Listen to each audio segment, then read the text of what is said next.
Vanda's novel Juliana, released in February 2016, is the first in a series of novels about the same LGBT and straight characters living through the forthcoming decades of New York City LGBT history.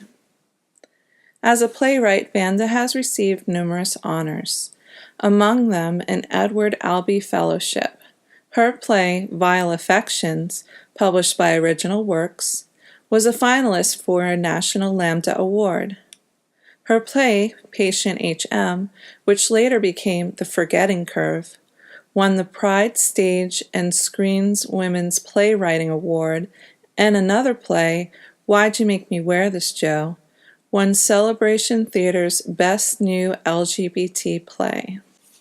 Vanda has had or will have stories published in Prairie Schooner, Pentimento, Sinister Women, The Outrider Review, and the Grub Street Online Journal. Her nonfiction story, Roger, Lost Between Philosophies, was selected by New Millennium Writings for an honorable mention from a submission pool of 1,300.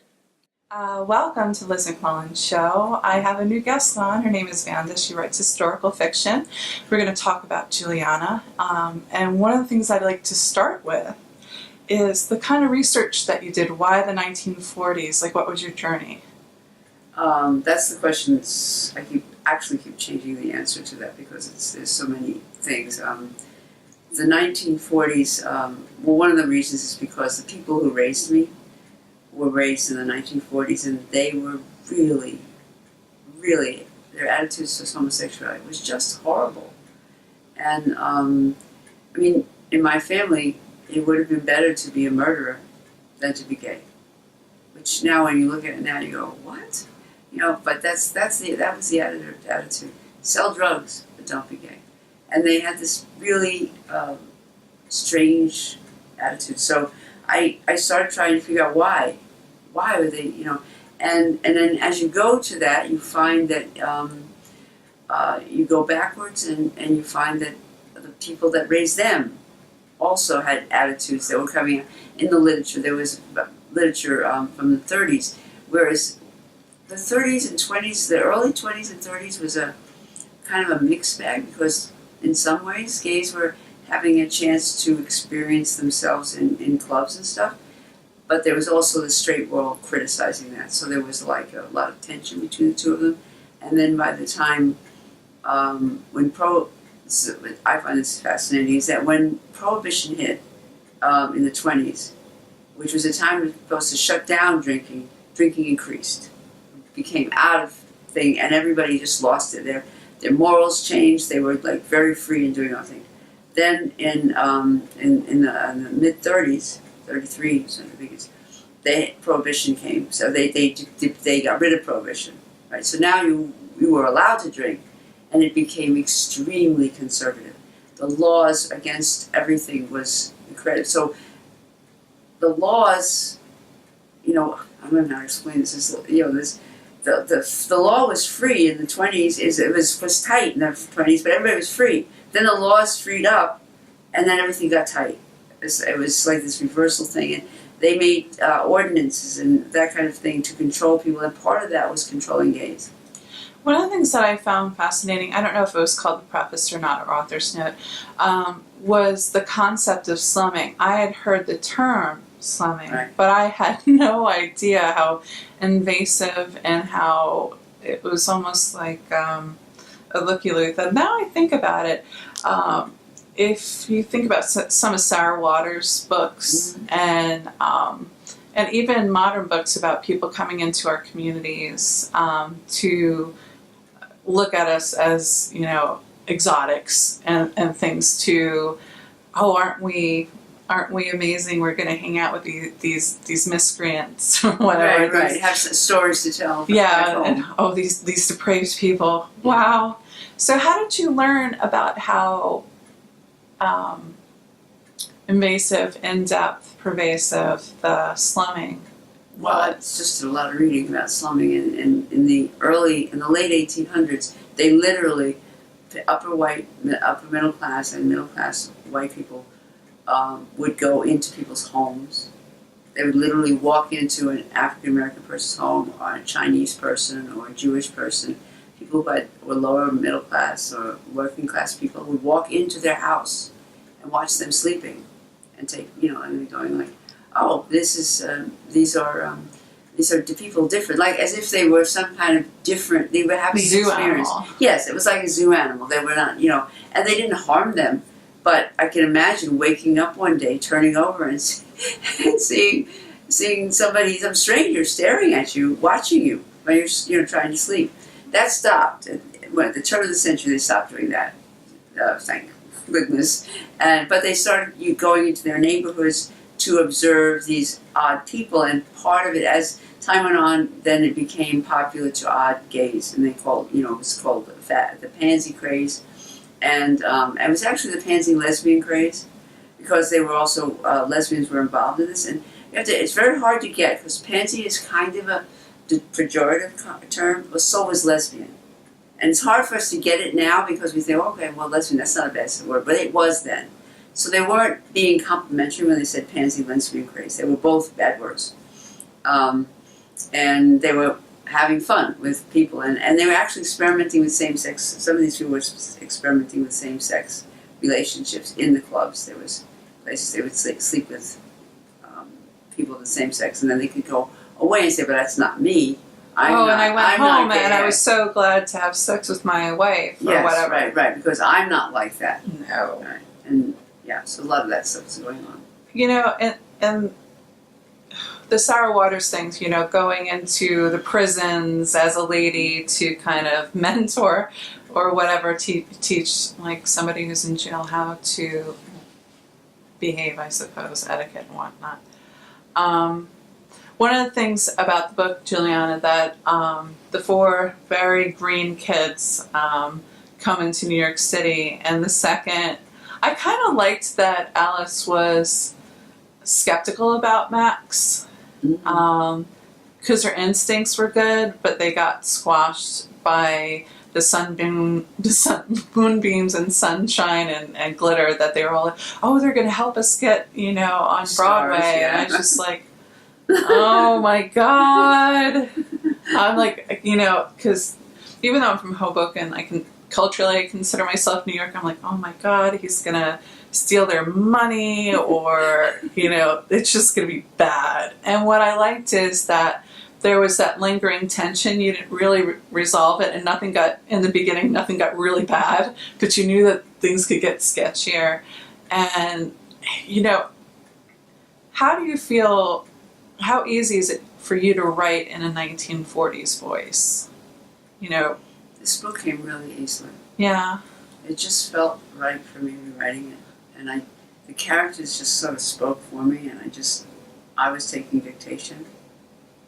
It was one of those just really, I don't know if it's going to keep up that way as I go along, but for this book it really was, not that I did a lot of revising and rewriting, of course, but it was still I just felt like into the world. And then I'd find more and more about the environment, I'd add that to it, and just kept falling into it.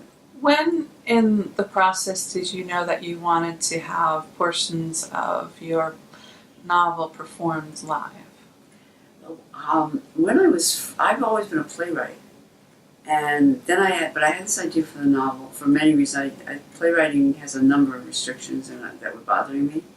One is just getting produced. You're asking people for a lot of money right up front.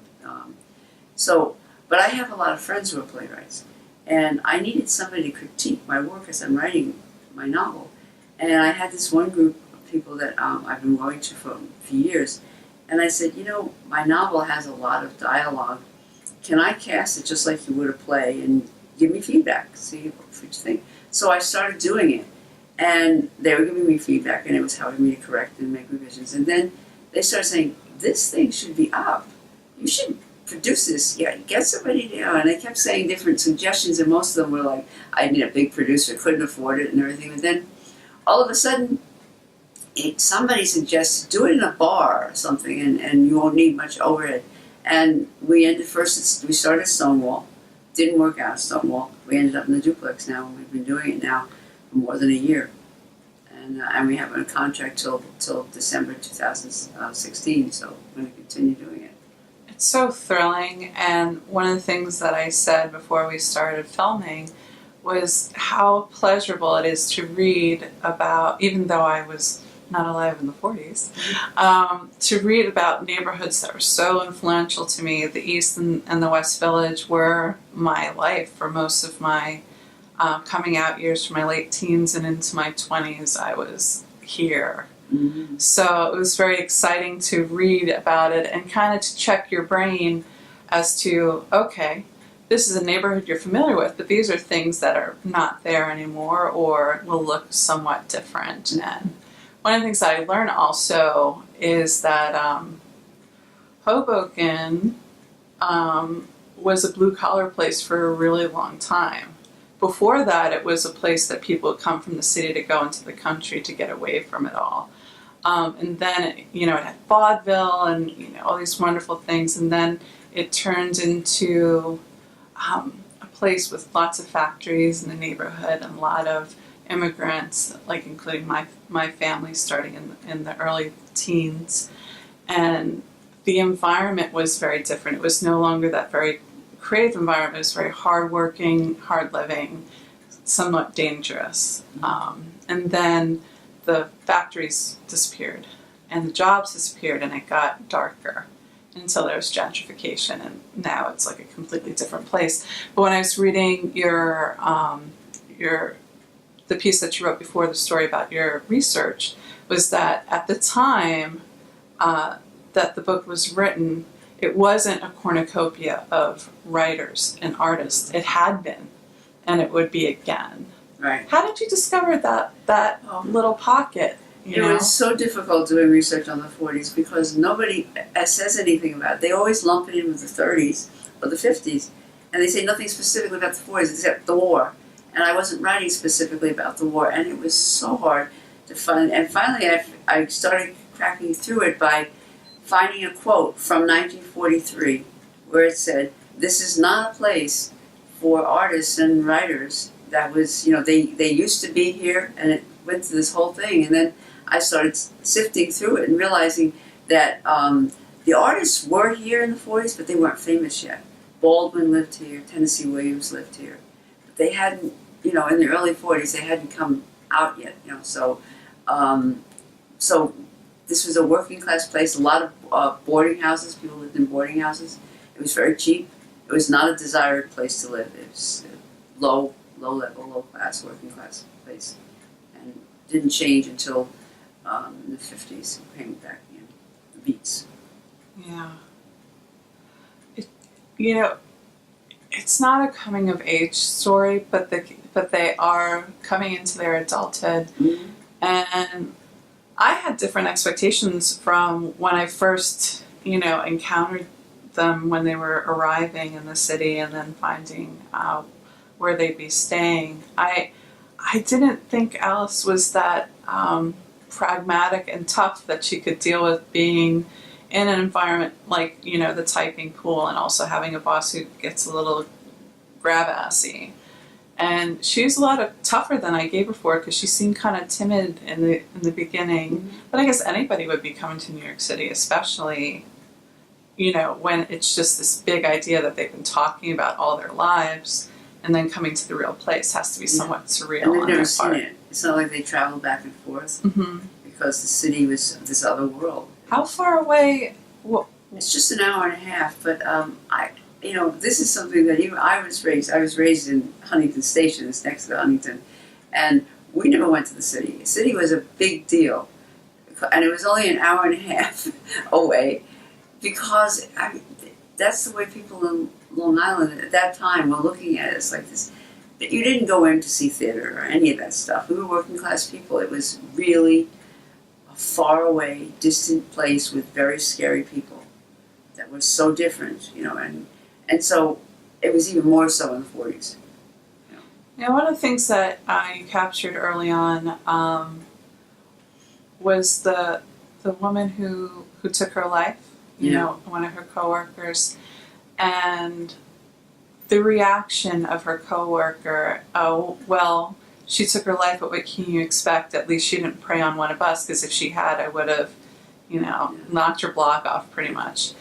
And I think it's important for, especially historical pieces, to give a window into the past in the same way that Stone Butch Blues showed me so much. And how hard things were and how terrifying things were, and the way that the police treated those that they arrested, that they found in clubs and whatnot. And, I had no idea, and I read it at, when I was just turned 21, it had come out, and it changed my worldview. And I think that's why historical fiction is so important, because even in the 90s, we had no idea what it was like.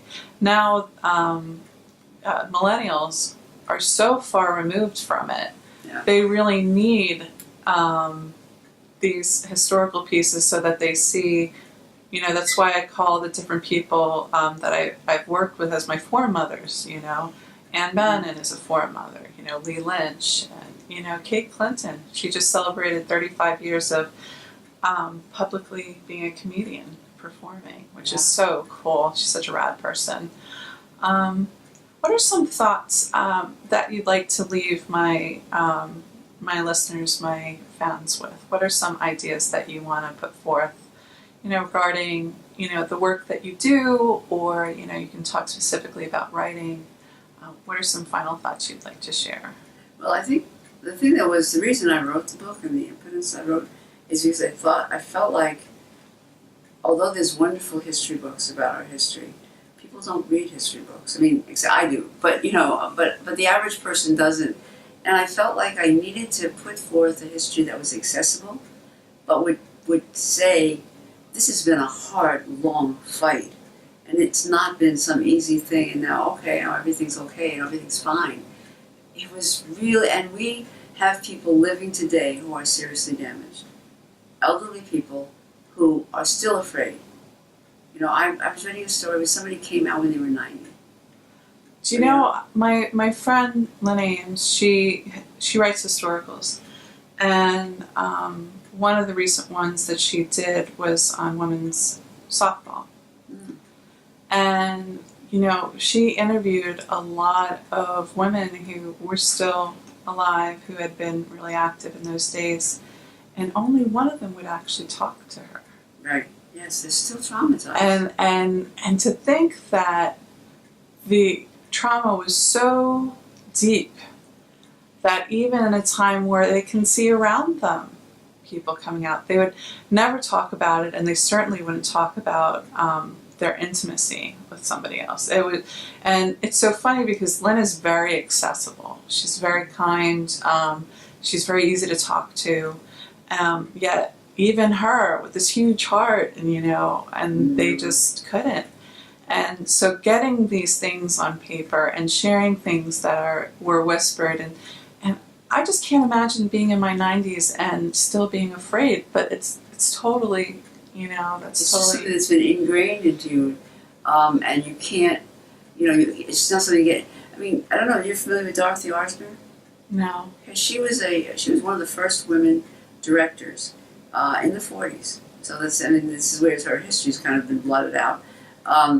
And she did some interesting work. She did very feminist type work in the 40s, and I can't feel out of some of the titles, but she had Lucille Ball and in her early part of her career. A lot of good people that she worked with, Katharine Hepburn. She did Christopher Strong with Katharine Hepburn. I'm sorry, that just makes me think of something else in your book. I didn't realize that Katharine Hepburn had gotten kicked out of lobbies and whatnot, and wouldn't be for wearing pants. Right. I had no idea. Can't take the back elevator. Oh my gosh. I had no idea. I mean, I always thought she was so swanky, and I was like, wow, that's amazing. All of her costumes, she was wearing these they're not that they're not feminine pants, but I like that I don't know if it was where it was, but that she decided to walk around in her knickers rather than being forced into wearing a skirt. Right, and then they gave her back her pants so that she wouldn't do that, but she had to go in the back doors, and hotel attendants, people in charge of the hotel would say, I'm sorry, Miss Hepburn, they'd be apologetic, but you can't walk here like that. So, and she would say, okay, I understand. And she won't take the back elevator. She's, it's still so ballsy to know that, it puts you at risk. And our lives are so enriched by those who are willing to take some truly dangerous and scary right. risks. And this is, I want to honor some of those people, and some of the people are not necessarily famous, even in our community. Mm-hmm. But I want to bring them out. I'm gonna be putting in the future books people who did things that may not be known even to the community, but that are important. I want to get them in the book too, so that we know that there's been a lot of people who contribute to what we have now. It didn't just happen. Mm-hmm. I just wanted that Dorothy Arzner. She wore skirts, but she wore a tie. She looked very butch. She had short hair, but she and the men treat her like men. Okay, so here's a woman that you would say she's out, but she lived with a woman for many years. But when in the 70s, when somebody wanted to interview her about being gay, she wouldn't meet with him. She denied it, and she would refuse to talk to him, and she panicked. And it was like, so here's a woman who looked like, she looked like she wasn't hiding anything, and yet she was. It's so painful. Yeah. But I really like the idea of taking nonfiction and fueling fiction to make it accessible. Yeah, to that's people. what I want to do, make real people out of it. Yeah. Because, a lot of people write in historical settings because they like those particular time periods, but I can see that there's a lot of thoughtfulness on your part into the books by making it accessible, and who knows, maybe there will be someone curious enough to say, oh, I think I'm going to look at her resources, because you do footnote them, or maybe I'm going to look into this. I think a lot of people avoid historicals because they think they're going to be boring or dry or dull, or they didn't have a good learning experience when they were in school and hated it. Yeah. And it's like one of those, you never know if you like it if you try it, and I think that it's very democratic, to make history accessible through fiction. It's my job, I feel, as the writer, to not make it boring or a lot of facts and figures. The facts and figures are just sort of in there. You don't have to look them up if you don't want to. You can just, it's based on facts, but you don't have to check anything out. You can just enjoy the characters, and what they're going through. And that's what I'm hoping, is that people will identify with these people and realize that they had real struggles. Yeah. To deal with. And it's not, if I'm reading it, it's not about people feeling, oh, it's so horrible. It's not a noir funny. book. It's not a noir book at all. Yeah. It's serious. Yeah. It's honest, but it's not this heavy plotting through the shadows. A lot of comedy. No, yeah, it's a lot of comedy. And that's probably from your screenwriting chops. Yeah, or my playwriting. Playwriting. Yeah, and I find my characters, they're funny. They just happen to be that way, and so. Don't worry. I co-author some work with Sheila Powell, and we just laugh at our own jokes all the time. So, we'll be line editing on the phone because she lives in Florida, I live in Jersey, and then we just laugh at. Oh my God, that's so hilarious! Is it wrong to laugh? No, it's not wrong. It's funny, and I'm allowed to laugh even though I wrote it. I want to thank you for making time in your schedule. This was very last minute. I knew that I was coming into town, and Michelle Carlsberg hooked us up, and so I'm glad I could meet you and speak with you. Thanks a lot. This has been fun. Authors love to hear from readers. Please stop by the Liz McMullen Show discussion group on Facebook.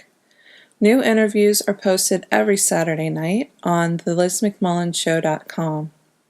Be sure to visit the author's website and look for her on social media.